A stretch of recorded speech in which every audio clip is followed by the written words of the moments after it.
ఒక తల్లి నా దగ్గరకు వచ్చి దుఃఖపడిందండి, నా కుమారుడు నన్ను ప్రేమించట్లేదు, నా కుమారుడు నన్ను క్షమించలేకపోతున్నాడు, నా కుమారుడు నన్ను అమ్మ అని ఆదరించలేకపోతున్నాడు అని ఒక తల్లి నా దగ్గర వాపోయింది.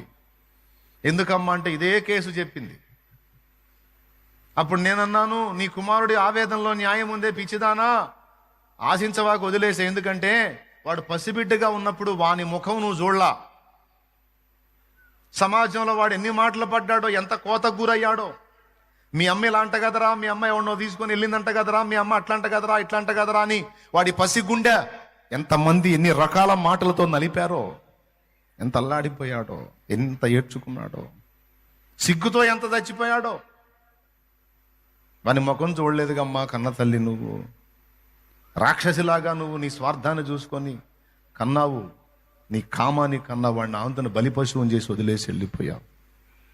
వాడి జీవితం ఏంటి? మరి నా మీద నా కొడుకు జాలి చూపట్లేదంటే సిగ్గుందా నువ్వు మళ్ళీ ఆశించడానికి? అది ఉందా నీకు? ఎట్లా దక్కిద్ది అనుకున్నావు నీ కొడుకు ప్రేమ నీకు? ఈరోజు అడుగులు జారుతున్న వాళ్ళ గతి భవిష్యత్ ఇదే. కన్నావే బిడ్డల్ని, సరే వాడు దరిద్రుడు తీసేయి, ఇద్దరికి జన్మనిచ్చావు కదా అమ్మగా, నువ్వు వాళ్ళని పెట్టుకొని నువ్వు బ్రతకాలి. రెక్కలు ముక్కలు చేసుకునైనా రేపటి రోజున ఏమంటాడు తెలుసా? నా తల్లి దేవత, ఏయ్ మమ్మను ఒక మాట అన్నా ఊరుకోరా.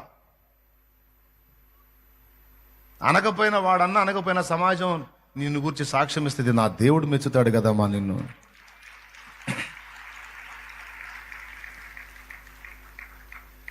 మా అమ్మ యవన ప్రాయములో సమస్తాన్ని త్యాగం చేసి మా కోసం బతికిందిరా మా అమ్మ.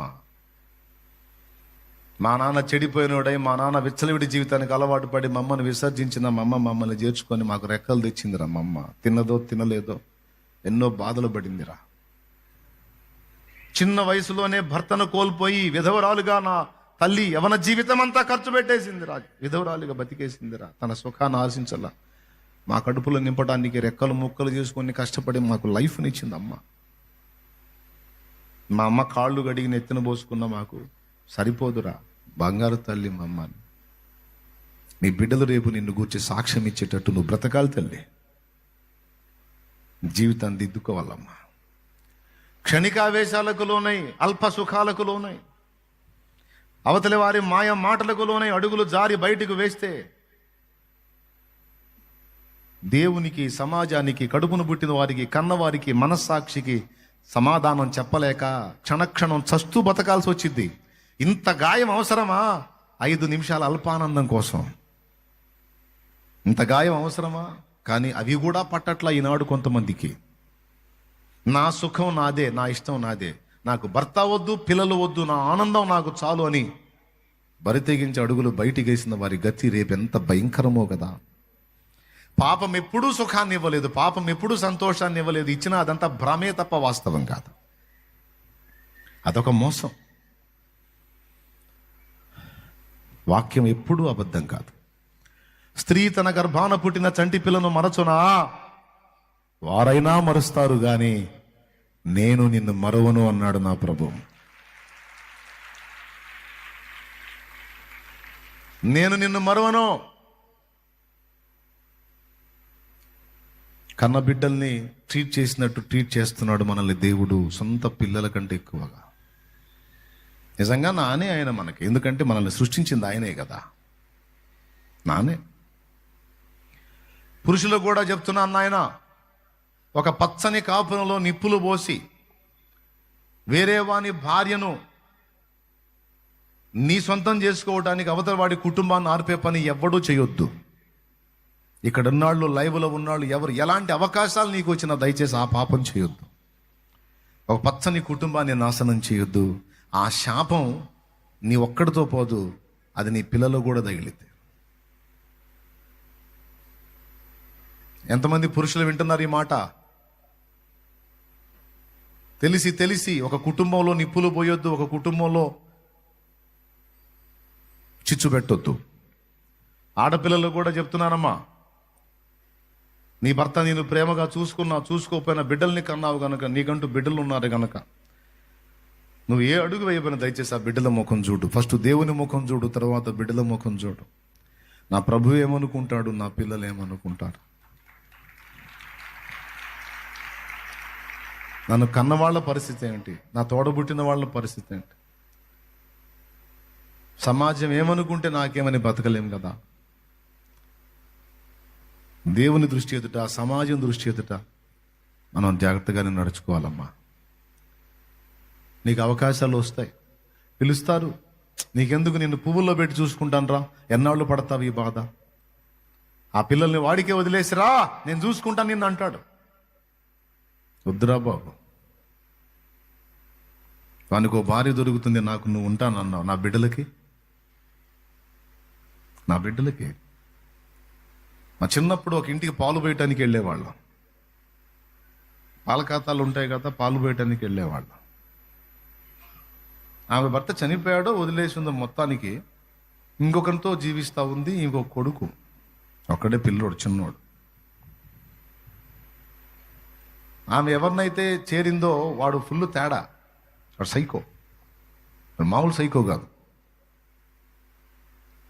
వాడు ఎంత దుర్మార్గుడు అంటే, ఈ పిల్లోడిని చూసినప్పుడల్లా వాడి కక్ష, ఈ పిల్లోడిని చూసినప్పుడల్లా వాని కక్ష. సిగరెట్లు తెమ్మని పంపిస్తాడు మధ్యాహ్నం ఎండపూట. పిల్లవాడిని సిగరెట్లు తేరాన్ని పంపిస్తాడు. సిగరెట్లు తేయటానికి వెళ్ళి వాడు కొంచెం ఏదన్నా, పిల్లోడు కదండి, చిన్నగా వస్తాడు. వాడు కరెక్ట్ టైంకి వచ్చినా సరే, షాప్ కాడికి వెళ్ళాడు, సిగరెట్లు తీసుకొని వచ్చినా సరే, ఇంతసేపు ఏం చేస్తున్నావురా, ఆగక్కడ అని చెప్పి, బిల్డింగ్ పైన ఉంటారు వాళ్ళు, 2వ స్టేర్లో ఉంటారు. స్లాబ్ మీద ఎండాకాలం అంతా స్లాబ్ అంతా మళమల మాడుతుంటది కదా, దాని మీద నిలబెడతాడు పిల్లగాడిని, చెప్పులు లేకుండా. కాళ్ళు కాలవండి వాడి, పసికాళ్ళు కమిలిపోవా, పసిబిడ్డవాడు, చిన్నవాడు. వాడు నిలబడిది అమ్మా అమ్మా అని అరుస్తూ ఉంటాడు. ఏమేం చేసిందో తెలుసా? మరి ఆలస్యం ఎందుకు చేసావురా దరిద్రుడా, సావు అని తలుపు దగ్గరికి వేసింది. వాడి పరిస్థితి ఏంది? వాడి హృదయం ఎలా తయారయ్యిద్దండి? వాడు పెద్దవాడైన తర్వాత ఎట్లా తయారవుతాడు? దీనుడు అవుతాడా, సైకో అవుతాడా? వాడి గుండెల్లో ప్రేమ నిండిద్దా, పగ నిండిద్దా? కర్కశంతో నిండిపోడు, కర్కోటకుడిగా మారడు. దీనికి ఎవరు? సమాజం చెక్కిన శిల్పాలంటే ఇవే. కొన్ని శిల్పాలను కుటుంబాలు చెక్కుతాయి, కొన్ని కుటుంబాలని వాళ్ళు కొంతమంది వ్యక్తులు తమను తామే చెక్కుకుంటారు, కొంతమందిని దేవుడు చెక్కుతాడు, కొంతమందిని సమాజం చెక్కిద్ది. సమాజం చెక్కిన శిల్పాలు ఇలా ఉంటాయి అన్నమాట. ఎలా ఉంటాయి? అటు తల్లి ప్రేమ లేదు, తండ్రి ప్రేమ లేదు. తల్లి ప్రేమ చూపించకపోయినా వాడు ఆమెను కూడా కొడతాడు. ఇప్పుడు ఆ బిడ్డ గత ఏందండి? వాడు ఎటు పోవాలండి? సందర్భం వచ్చింది కాబట్టి చెబుతున్నాను లేండి, నేను ఎవరినో ఇబ్బంది పెట్టాలని, బాధ పెట్టాలని కాదండి. ఆలోచిస్తున్నారా?